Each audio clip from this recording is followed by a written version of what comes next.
So I've been working at Belfast Harbour for just over 13 years now, and I work in the property department, and we look after all of the land within the harbour estate that's not required for the port business.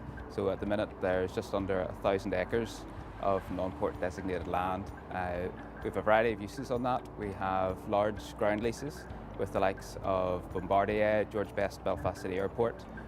We have some smaller business parks and industrial areas, and then we have a couple of large regeneration projects, including Titanic Quarter and City Quays Belfast. Belfast Harbour is a very sort of fast-paced place to work.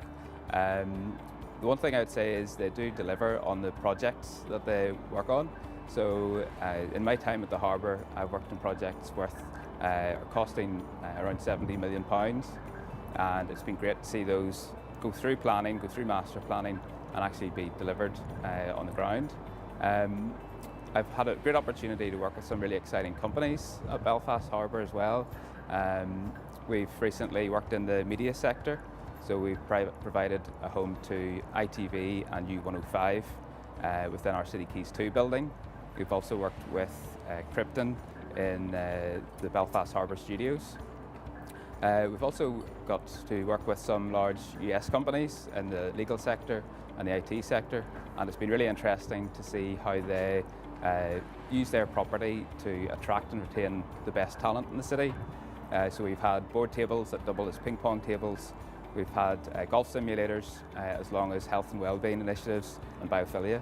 Yeah, so a typical day for me is we have a lot of variety.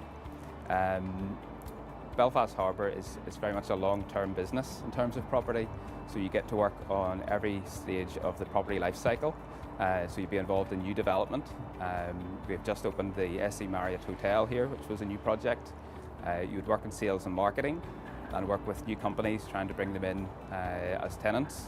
So most recently we have provided a home for TPI Cap, big financial company, within City Quays 2. And then you get involved in the estate management side and making sure that customers on a day-to-day basis are happy where they are, and also that the estate is kept up to a high standard. I suppose the key element in this role really is about management and about having different consultants, different contractors, all providing different services into the development process.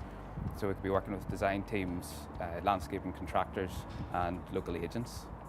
So my career has been a bit of a journey, to be honest. I left school fairly young and worked as a joiner, at a joinery apprenticeship for a couple of years.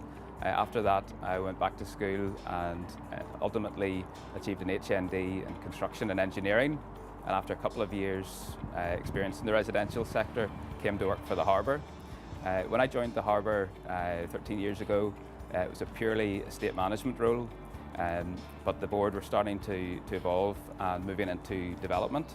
And so I was enrolled in a part-time degree in property investment and development. From there I was able to become a chartered surveyor.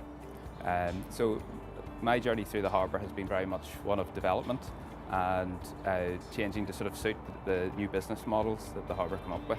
So it's been a very interesting 13 years.